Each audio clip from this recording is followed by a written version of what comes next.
안녕하십니까. 혼란한 정치 시사 이야기를 술술 풀어보는 송국근의 혼술 11월 12일 화요일입니다.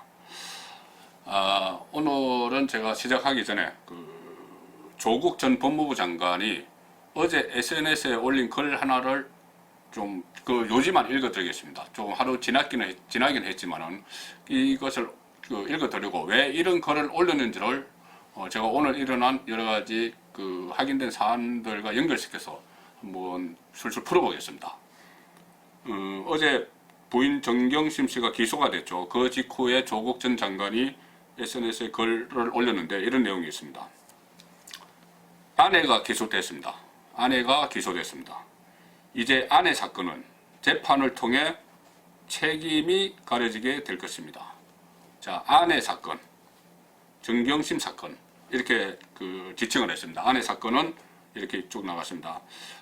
마치 낱말하듯이 했는데 여기에 저는 고대 전략이 숨겨 있다고 봅니다. 그리고 그 다음에 이어지는 SNS 글은 이렇습니다. 저도 조만간 검찰의 조사를 받을 것입니다. 저의 모든 것이 의심받을 것이고 제가 알지 못했거나 기억하지 못하는 일로 인해 곤욕을 치를지도 모르겠습니다. 곤욕. 제가 곤욕을 한글 사전에서 찾아보니까는 이렇게 되어 있습니다. 심한 모독, 참기 힘든 일. 그러니까는 여기서 본인은 잘못한 것이 없는데 심한 모독을 받고 참기 힘든 일을 겪을지도 모른다. 이런 이야기를 한 것이죠. 그리고 이렇게 이어집니다. 어떤 혐의일지는 모르나 저에 대한 기소는 이미 예정된 것처럼 보이기도 합니다. 이렇게 이야기합니다. 그러면서 검찰 개혁을 계속 또다시 강조를 합니다. 자, 정리하면 이렇습니다. 조국 전 장관의 이야기를 정리를 해보면은 지금 수사 중인 사건, 지금 3개월 가까이 검찰 수사가 진행이 되면서 조국 사태로 온 나라가 시끄러웠는데 지금 수사 중인 건 나와는 상관없는 일이다. 아내 사건이다. 정경심 사건이다. 이 이야기죠. 이야기를 하면서 이 사건 자체를 검찰이 검찰 개혁에 반발을 해서 기획을 했고 결국 그 진전 상황에 따라서 아내가 기소가 됐고 결국은 나도 당할 것이다. 조국 나도 당할 것이다. 아무 잘못도 없는데 검찰 개혁에 저항하는 검찰의 기획에 의해서 나도 당할 것이다. 그럼에도 검찰 개혁은 계속해야 한다. 이것이 조국 전 장관이 어제 SNS에 올린 글의 취지입니다.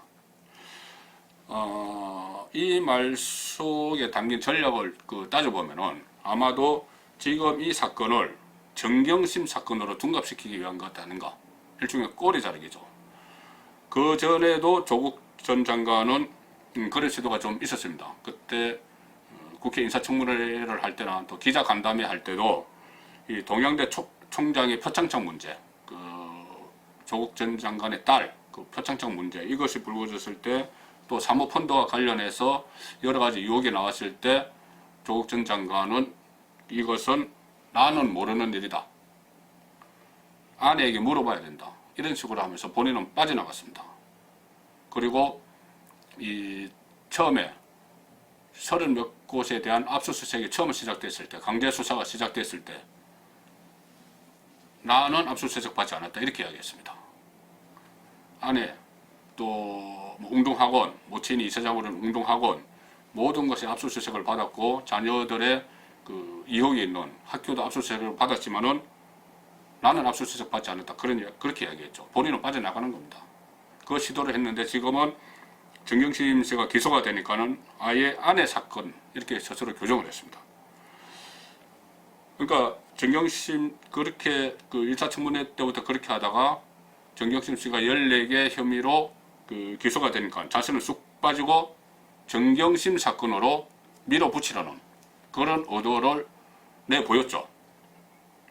자, 그런데 검찰이 그것을 그냥 두겠습니까? 오늘부터 나온 이야기입니다. 지금부터는. 지금 조국 전 장관이 했던 건 어제 SNS, 정경심 씨가 기소되고 나서 SNS에서 본인이 정경심 사건으로 둔갑시키기 위해서 SNS 활동을 벌인 이야기고 오늘부터 검찰에서 나온 이야기는 검찰도 이것은 정경심 사건이 아니고 조국 사건이다. 이것으로 정리를 하기 위해서 나름대로 철저한 전략을 수립한 것 같습니다. 자, 정경심 씨 기소장에 조국 이 이름이 11번이나 나옵니다. 기소장에 11번이나 조국 이름이 나옵니다. 그렇지만 공범으로 적시하지 않았습니다.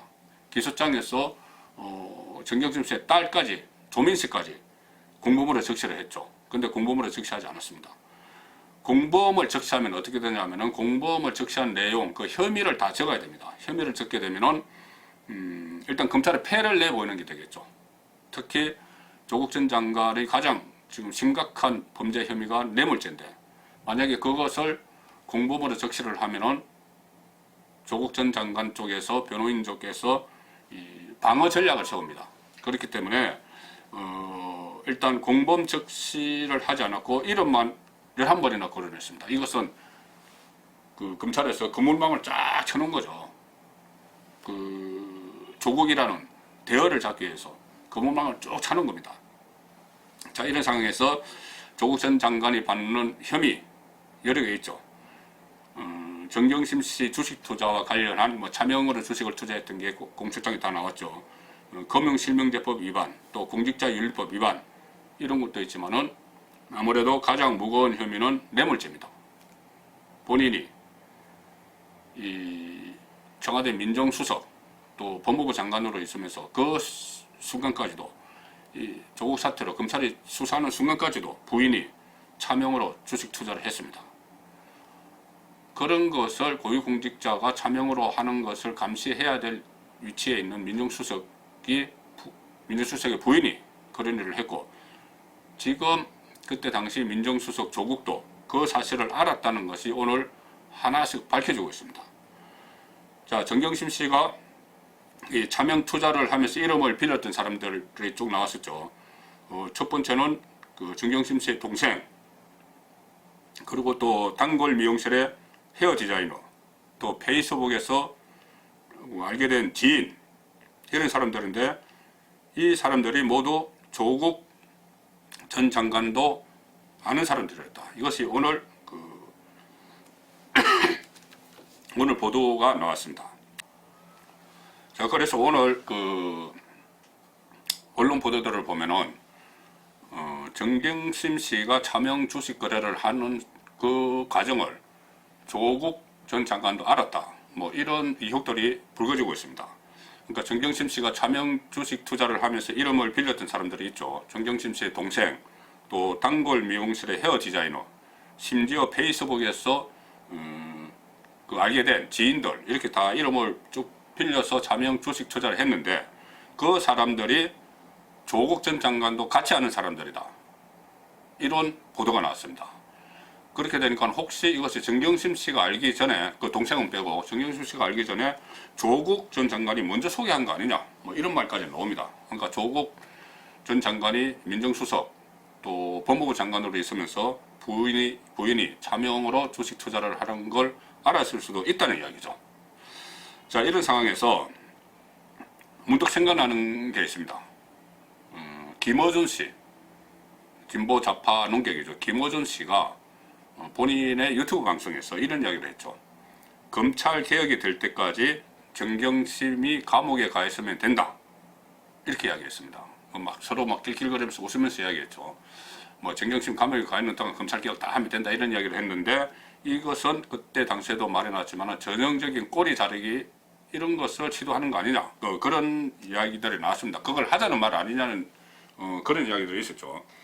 그런데 검찰개혁 이야기가 실제로 정경심 씨가 기소되기 전전날에 문재인 대통령이 반부패 정책협의회, 이것을 주재를 하면서 윤석열 검찰총장 면전에서 검찰개혁을 또 강조를 했습니다. 그리고 조국 전 장관은 부인이 기소되는 당일 아내 사건, 정경심 사건으로 규정을 했습니다. 자, 이것이 결국은 정경심 사건으로 이것을 좀 마무리하기 위한 수순이 아닌가, 그런 전략이 아닌가, 그런 분석이 가능한데, 지금 검찰에서는 그것이 아니고 이것은 정경심 사건이 아니고 조국 사건이다, 이렇게 내다보고 조국 전 장관을 조만간 검명관 소환을 할 그런 태세를 보이고 있습니다. 그런 태세를 지금 보이고 있습니다. 그렇기 때문에 아무리 조국 전 장관이 이 사건을 정경심 사건으로 규정을 하고 본인은 빠져나가려고 해도 결국 이 사건의 본질은 조국 사건이고 더 나아가서는 권력형 비리 의혹이다. 이렇게 검찰은 보고 있고 검찰 수사 방향도 앞으로 그쪽으로 나갈 가능성이 높습니다. 송국근의 혼술이었습니다.